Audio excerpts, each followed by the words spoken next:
And we are live. Imagine waking up with abilities you can't explain. In the heart of South London, five ordinary people are discovering they can travel through time, turn invisible, move objects with their mind, and run at super speed.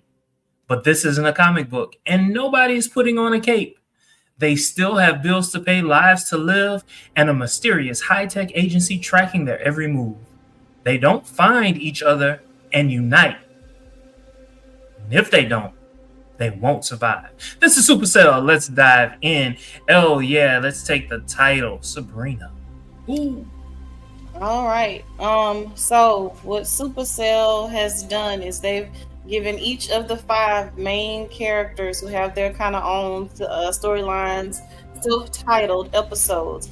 And so Sabrina is our only female in the faction of the primary five. And so this is her episode, our resident anti-Shiro with telekinesis. I'm saying anti because she doesn't want it. She does not want it. She doesn't want it at all. Like, I didn't ask for this. Well, good. That actually leads straight into my first question. Sabrina's fear of her own abilities. If you will, can you contrast Sabrina's desire for normalcy with Rodney's gig economy mindset? What are your thoughts about that? So Sabrina, first and foremost, she's in the healthcare field, right? And so her natural desire is to be helpful to others. And so I think she's afraid of having too much power, like to some degree it's sacrilegious. And just kind of, again, literally just afraid of herself. So rather than rise to the occasion, I kind of want to hide from it. Whereas Rodney, the 2-bit hustler, the world's worst drug dealer, already lives this fast lifestyle, but he's getting absolutely nowhere doing it. He wants to monetize this supernatural gift of his to the best of his ability, because he's like, hey, this selling weed thing, and I'm really not a great salesman. Let's just be honest. I'm really the world's worst drug dealer, much like I feel like Jacob is a horrible cop, but I'm going to leave that in that show. I put him and Rodney on the same scale of this is just not your niche. It's not. Leave it alone. Don't do it. So all of that rambling to say, you have Sabrina juxtaposing the two, the power that she has and does not want it, and you have Rodney that is excited, elated, and a bit reckless with the power he has and wants to flaunt it. So Rodney to me is the quintessential guy from the suburbs who is now thrust into a world that he's unfamiliar with, and he's doing his best, but it ain't working. And so it's just so funny to watch him. All right, so let's move. It's definitely comical watching him. Yeah. So Sabrina nearly kills a patient before Sister Shirley intervenes. This highlights how superpowers disrupt professional focus and compound real-world anxieties. So this is what I want you I want you to answer this question. Is the physical stress of manifestation actually making these heroes, namely Sabrina, a danger to the people they care for? 100%. Simply because it's not like, first and foremost, they did not know that they harbor these abilities from the beginning, or was put with some type of mentor or big brother or big sister to say, hey, here's how you hone in this power. There's no training academy for them. It's just, it's just boom. One day I'm upset and I done damn near killed my ex-boyfriend when I caught him cheating, right? So the physical stress of trying to hide the ability is, one thing. And again, just not knowing how to steward it properly because there hasn't been no formal training. And so you are absolutely a danger to your lay people, the people that are, in her case, your patients, your friends, family, everybody is at risk. Yeah. Even when I think about Tazer, his best friend at risk, it's like everywhere. Everyone, Michael, his fiance at risk, you name it. It's like having these abilities, it's great, but what are the downfalls? What are the pitfalls of having these particular abilities? All right, so let's move. When Rodney met up with Spud at the diner, by the way, I don't know how I feel about Rodney and Spud. I don't know. It was Like they like got one a little, moment. like they Huh? got a little, like they got a little homoerotic undertone going Yeah, there. yeah. So Rodney decided to offer a customer a deal where he would arrive in a certain amount of time, and if he didn't, that person would get the drugs for free. So this is my question: is Rodney being an ethical user of the powers he has been given, or is he justified in his use given his circumstances? Can we even bring ethics into play? You Of know, course. ethics, morality. Um, this is completely unethical, immoral, all the things. And so, but he's a drug dealer. He's already unethical and immoral. So to me, for Rodney, this is right on brand. And I don't know if I'm answering this question the way that you would like me to answer it. But again, this is right on brand for him. Now, as far as it being justified, no, but it's expected. And quite comical. I love. I anytime Rodney is on, I'm like, come on, make me laugh. I'm ready for him to make me laugh. And, He's so and stupid. friend, for you to treat it like Godfather's Pizza or any of the other pizza places back in the day. Hey, if we don't get it to you in 30 minutes, it's free. It's like, I love that. I love that. Okay. So let me ask you this question. Sickle cell. The fact that this sickle cell, this mutation of a disease, is giving these people these abilities. And then you also have this shadowy organization working behind the scenes. To what purpose? We don't know. Even after watching the whole season, we don't know. But let me ask this question. Does this suggest the shadowy organization has found a way to erase the disease while retaining the mutated superpower? Let me make certain that I'm understanding the question the way that it's been formed.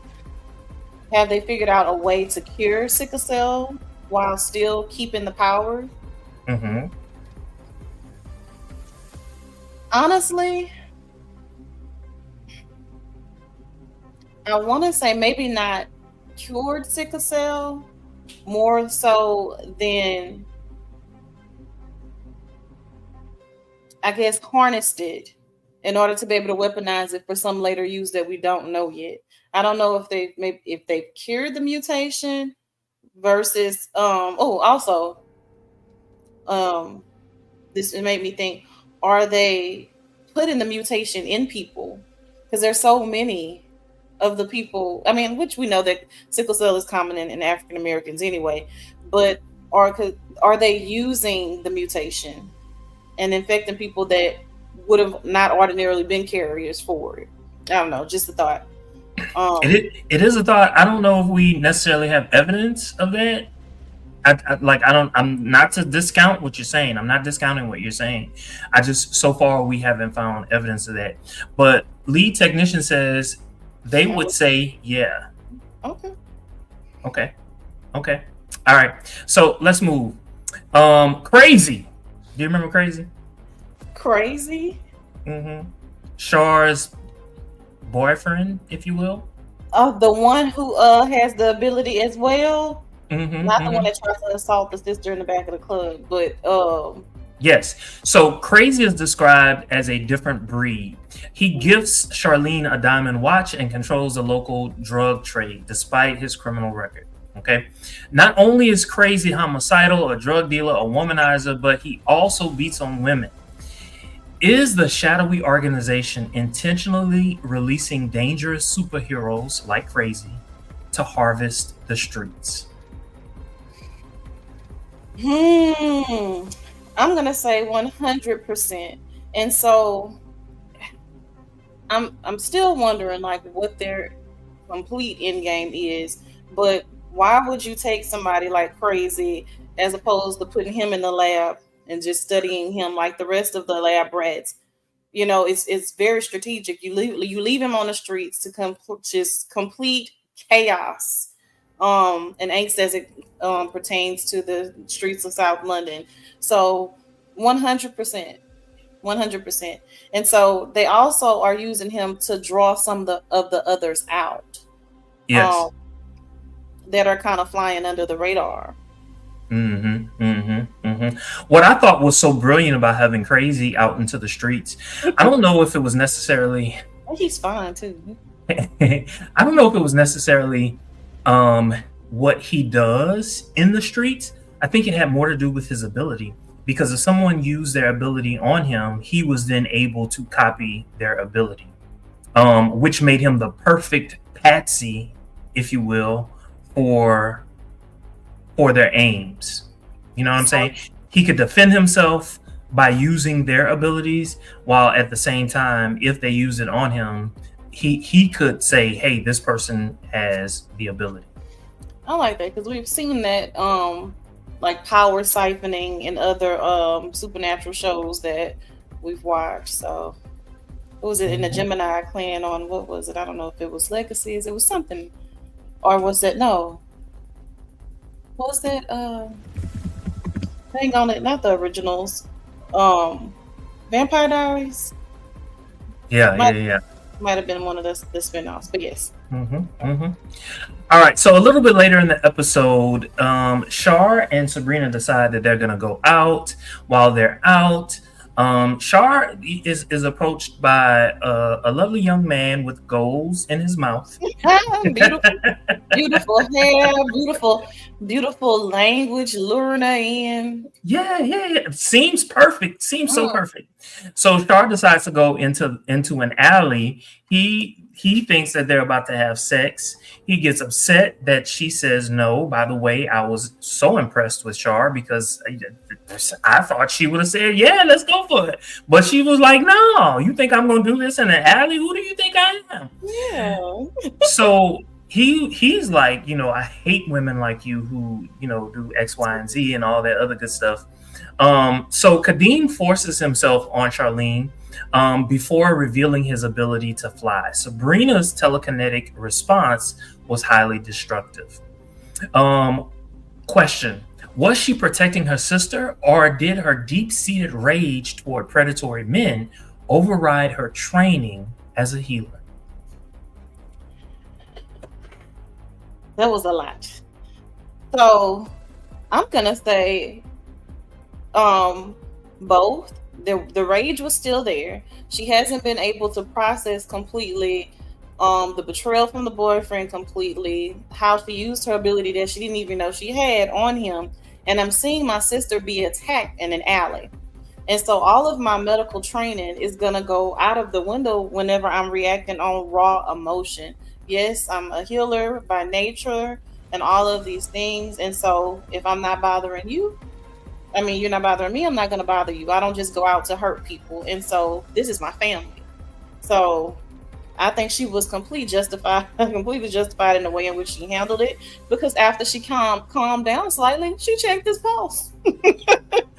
And I do honestly believe, had he still been breathing, to some degree, she would have probably patched him up just enough, or stabilized him or what have you, because she didn't want to kill him, but again, raw emotion. So this is what I think. So in that particular moment, what happened was, yes, she used her shoe, she hit him, she got him down, he was alive. It wasn't until he used his ability. Okay, you gonna use your ability, I'm gonna use mine. Let me But level guess you. what? She didn't know her own strength. She didn't know her own power. She knocked him into the wall. It was his fault, because at the end of the day, she was still protecting herself. Right, and he was using his ability to be a predator. And hmm so 100% agree with you. His fault. It was kind of like that scene where Tazer, not Ta- well, that scene with Tazer where he had to fight the guy. When the guy got beat, he was like, give me the gun, give me the gun, give me the gun. It was kind of like that. It was like, okay, you beat me, I feel shame, so now I'm going to use my ability on you. So to me, it was kind of like, oh yeah, you got punked, and because you got punked, now you want to escalate it. Man, just let it go. Take Just your go on. L and live to fight another day. All right. So Kadim's death triggers a subcutaneous sensor, something in his skin, and an automated video surveillance scans were made by this shadowy organization. How does this reveal that the heroes are living in a digital world, if you will, where their every move is monitored? How did this affect the storyline, and what did it make you think in that particular moment? So like with that, it's still it obviously you're doing these tests and all of these things against these people's will. That's one. So you already are up to no good, right? So the fact that there was a tracker inside of this man, and you guys clearly know he is a predator. Again, to your point earlier, you're releasing these people into society and allowing them to do all of these heinous things. um Lets me know that you're drawing out again the other people with the ability and able to kind of connect the dots and see where they are to bring them in for further study or whatever it is that you plan on doing with them. And so essentially nothing is private. We're tracking everything and everybody at all times, like even down to the ATM scene with Andre. I think in maybe episode 2, they're watching everything, they're everywhere. Okay. All right. So a little bit later, Michael's girlfriend, she's doing like a random check, yada yada yada. She talks to Mrs. Emerson, who is Tazer's grandmother, who basically tells her that Tazer's mom left because she was doing things that humans shouldn't do. This introduces for us a theological and ethical debate over transhumanism. This is my question for you. Does the show view these genetic mutations as a step in human evolution or an unnatural, destructive aberration? I don't think they see it as evolution at all, because anytime we, and when I say we, I mean human beings, see something as unnatural, we got to cut it open, study it, get the get the better end of it, because no one should have this much power. So, 100%, definitely not at all seeing it as evolution, more of a threat that needs to be neutralized and are controlled. Now, when you say that, who or what is making you feel that? So you send in this agency or whatever to make it seem like you're helping this person or whatever. It's very strategic, very very sly. um and so apparently you're able to see these people or have seen them display these evolved abilities, right? And so no, we need to get them off the street and control them. I'm trying to see. So it still is going to go back to like putting the crazy ones back out there to draw the other ones out. So I'm standing behind the curtain like the Wizard of Oz pulling the strings, but I don't see it as an evolution. It's a threat. It is a threat because you have them locked up in these chambers, and again against their will. If you try to escape, you buck the system, we kill you. Mm-hmm, mm-hmm, So mm-hmm. if you were evolved, or we viewed it as evolution, in some sense, we would be able to use that for the army or whatever. You'd have some type of choice or whatever, or we could use this in some type of way to be helpful to society, or either worship these people like gods. But you're not doing that. You're taking them. I'm serious. You have all of this ability. This is godlike. So you should be our world leaders, protecting the people at large. But that is not what they're doing. So I don't really see it that way. What? This is the way that I see it. I see it that the shadowy organization is afraid of these people with powers to the point where yes, they want to get them off the streets, and yes, they want to study them. But for me, I see it as the normal course of evolution. And because of the normal course of evolution, of course, these scientists, of course, the government, of course, these shadowy organizations are going to want to limit it, especially if it's happening with Black people. How dare they? You know, can we replicate this? Can we give this to other people? You know what I'm saying? Like, that kind of stuff, especially when what's his name, Andre said, other people first of all, that was the first time I'd ever heard that other people outside of the Black race get sickle cell, but it's predominantly found in African Americans. That was the first time I'd ever heard that. I did not know that. So that's kind of sort of how I see it. Anytime someone far exceeds the human ability, I can anticipate that is what's going to happen. And how absolutely poetic that it is people of color that, far be it that you get a leg up. Oh no, we got to beat you right back down. Can't have that. We can't have that in general, but especially not with you. All right, so Michael is a delivery driver, and he's trying to track down Andre, Sabrina, and Rodney. Remember, at a certain point he did track down Tazer. Can you tell me, in your own opinion, just real quick, yes, no, maybe so, I don't know, is Michael a leader? Is he a good leader? I shouldn't say a leader, but is he a good leader? Yes, I think he is. Okay.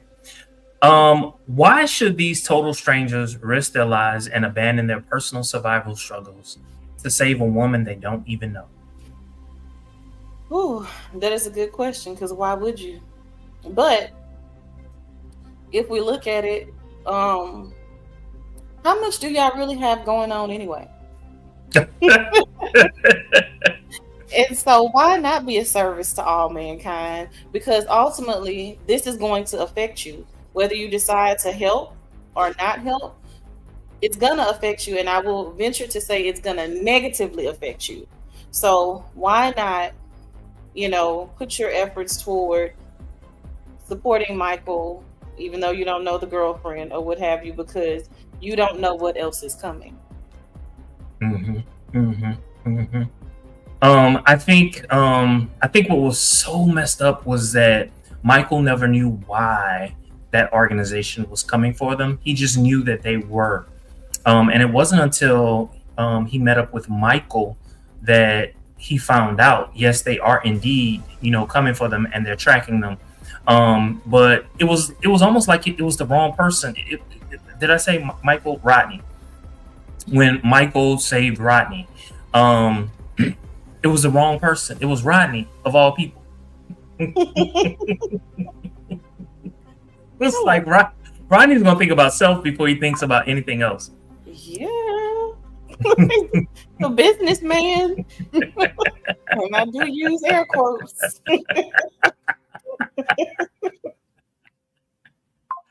All right. Was there anything in this particular episode that I missed that you wanted to talk about?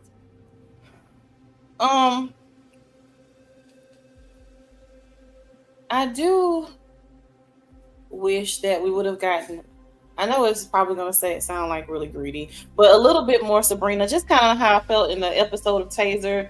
We needed a little more Tazer in the Tazer episode, but I guess I can just leave it be. I do empathize with a lot of these characters, and probably more than most. I do want to say it's the father, Andre. Okay. I feel like he's, they all have the horrible struggles that they're dealing with, but I empathize with him a lot, and especially since he has the son, and the son, he's trying to keep him out of from up under the thumb of the gangs and all of this, but he is just getting dog walked by life. Anyway, that's it. Okay. So, let's rate this particular episode from Mayfair to 10. What do you give it? A 6. Okay. From Mayfair to 10, probably a 6. Want to tell us why? Again, maybe a little bit more Sabrina in the Sabrina episode. Some of the parts were a little bit flat for me. Again, overall, still really like the show. But yeah, maybe around a 6 for me. But perhaps I'm giving that rating for the very reason that we discussed earlier with the other things that I'm consuming. And so trying to just take it for what it is, where it is right now, my brain is landing at about a 6. And for me, I would give it a 7, and I would give it a 7 because we see the development of these particular characters, and they are learning their abilities and they're using them at will. They're no longer at this beginner stage. And I think that is awesome. I think that this is progressing the storyline. I think we're going to get, well, obviously we already know we're going to get into the meat of the story. And so that's why I give it a 7. And while they were showing us that these people are learning their abilities, the storyline, the overall storyline is starting to connect at this particular point. And that's why I give this particular episode a 7. For those of you all who are still watching, on Sunday, we're going to be covering Beyond the Gates. On next Wednesday, we're going to be covering the Vampire Lestat, the upcoming episode. And then on next Thursday, instead of Supercell, we're going to be covering House of the Dragons, the first episode. So if you're interested in us covering any of these shows, please tune in again. Until next time, don't forget to like, comment, subscribe, and share on all your social media. Y'all have a good one. We've got questions and we know you have answers, so make love to our senses in the comments. Drop them down below.